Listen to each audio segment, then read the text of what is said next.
Hello friends and बच्चों, आज matric के स्टूडेंट को बातों को ध्यान में रखते हुए मैं आज आप लोग के लिए मोस्ट इम्पोर्टेंट टॉपिक भारत संसाधन एवं उपयोग के बारे में विस्तृत रूप से आपको बताने जा रहा हूँ।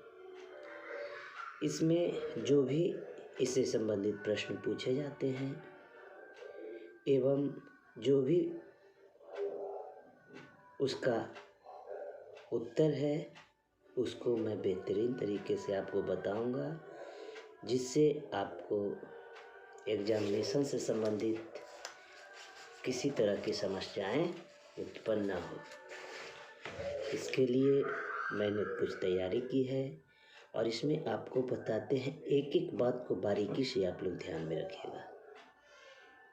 तो हम बताने जा रहे हैं संसाधन। 10th क्लास का सबसे पहला चैप्टर है संसाधन एवं उसका उपयोग, जो भूगोल का बुक है। उसी के आधार पर मैंने बहुत ही सटीक और बहुत ही कम शब्दों में, बहुत ही कम वाक्यों में आपको कुछ ऐसे प्रॉब्लम बताने जा रहे हैं जो हमेशा अक्सर ही प्रश्न पूछे जाते हैं। जैसे बताया जाता है संसाधन क्या है और संसाधन का क्या अर्थ है। संसाधन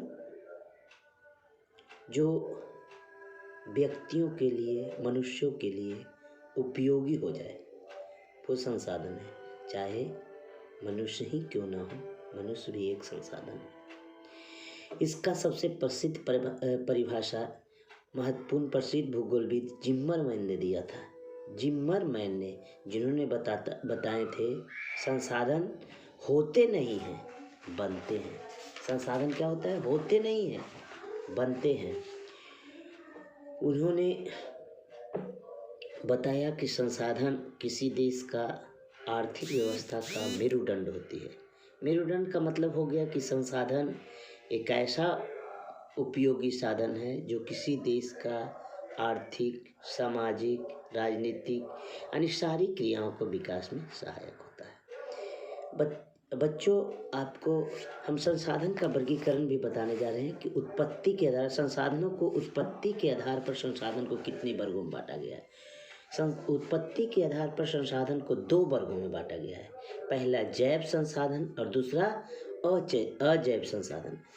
जैव संसाधन वैसे संसाधन को कहते हैं जिस संसाधन से, वैसे संसाधन जिसकी प्राप्ति जैव मंडल में होती है, यानी जिसमें सजीव का लक्षण मौजूद है। जबकि अजैव संसाधन निर्जीव वस्तुओं के समूह को अजैव संसाधन कहते हैं। उत्पत्ति के आधार पर संसाधन को 2 वर्गों में बांटे, जैव और अजैव। अब उपयोगिता के आधार पर संसाधन को 2 वर्गों में बांटे। उपयोगिता के आधार पर संसाधन को 2 वर्गों में, पहला नवीकरणीय और अनवीकरणीय। नवीकरणीय एकदम संक्षिप्त में हम बता रहे हैं, इसको समझते जाइएगा।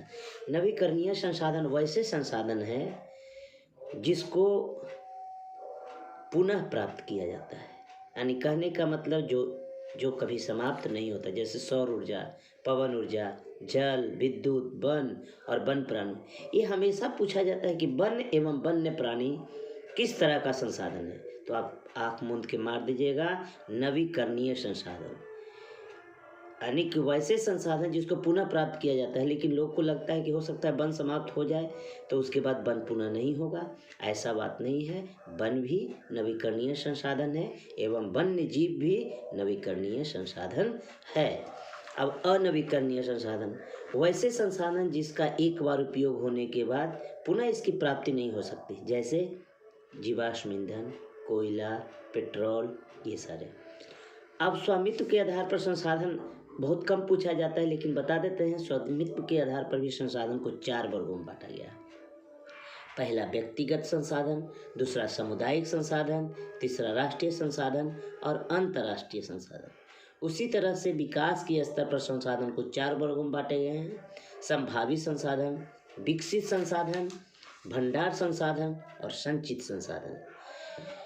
अब संसाधन का जब इतना चीज़ बता दिए, इसके बारे में बता दिए, तो महात्मा गांधी का एक शब्द बता देते, संसाधनों के संरक्षण के लिए महात्मा गांधी ने एक शब्द कहे थे, जिन्होंने कहे थे कि हमारे पास पेट भरने के लिए बहुत कुछ है, लेकिन पेटी भरने के लिए नहीं। इसमें महात्मा गांधी ने बताए थे कि हमारे पास तो उपजाने के लिए अनाज है, लेकिन उसे दूसरे देशों को देने के लिए, जिससे हमारा पेटी भर, यानी कहने का मतलब जिससे हम दूसरे देश को निर्यात करें और उससे हमें पैसा आए, ऐसा मेरे पास कोई संसाधन नहीं है। इसी तरह से एक आंदोलन उसी तरह का एक बात बोले थे, यानी कि हमारे देश के, हमारे यहाँ के संसाधनों के संरक्षण के लिए समाज सुधारक, नेताओं, चिंतक, पर्यावरणविद, ये सारों ने कुछ कुछ ऐसे बात बोले हैं और कुछ कुछ ऐसे आंदोलन चलाए हैं जिससे हमारे संसाधनों का संरक्षण हो सके। कहने का मतलब डॉक्टर मेधा पाटेकर ने एक आंदोलन चलाया था, नर्मदा बचाओ आंदोलन, जिन्होंने बताया था कि नर्मदा नदी पर अगर बांध बनाया जाएगा, नर्मदा नदी पर सरदार सरोवर बांध बनाने की योजना थी, और उन्होंने बताया कि अगर नर्मदा नदी पर बांध बनाया जाएगा तो नर्मदा नदी पर रहने वाले, उसके आसपास रहने वाले लोगों को इससे क्या होगा, इससे वहाँ दलदली इलाका हो जाएगा और लोग विस्थापित हो जाएंगे।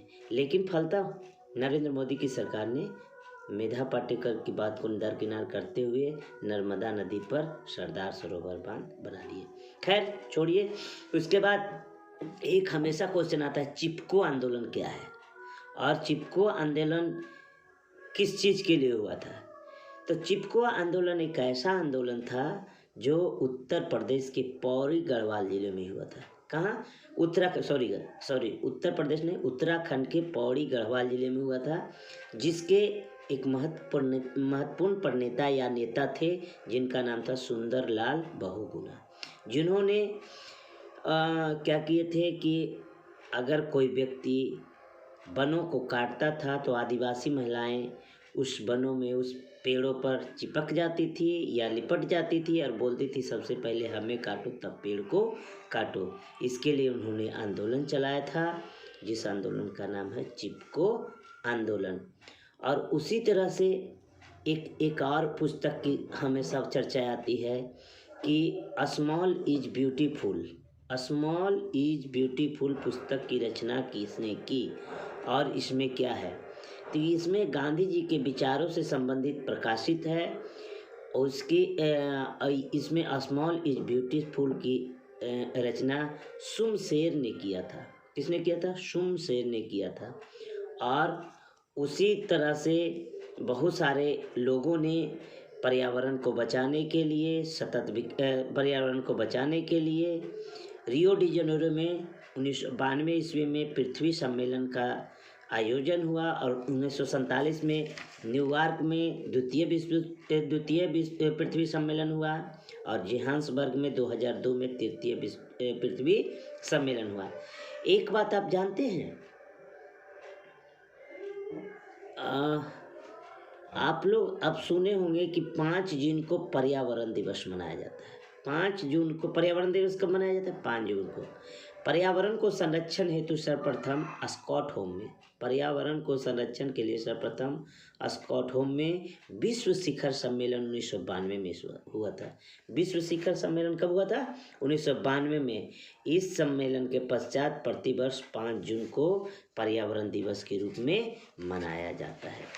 एक और चीज़ जान लीजिए जिसका हमेशा पूछा जाता है, हमेशा क्वेश्चन में आता है कि प्रथम पृथ्वी सम्मेलन कहाँ हुआ था या कब हुआ था। प्रथम पृथ्वी सम्मेलन 1992 में रियो डी जेनेरो में हुआ था, और उसी तरह से द्वितीय पृथ्वी सम्मेलन जो हुआ था न्यूयॉर्क में हुआ था। द्वितीय पृथ्वी सम्मेलन जो हुआ था उसके बाद तृतीय पृथ्वी सम्मेलन भी किया गया था। लगभग 2000 प्रतिनिधि ने इसकी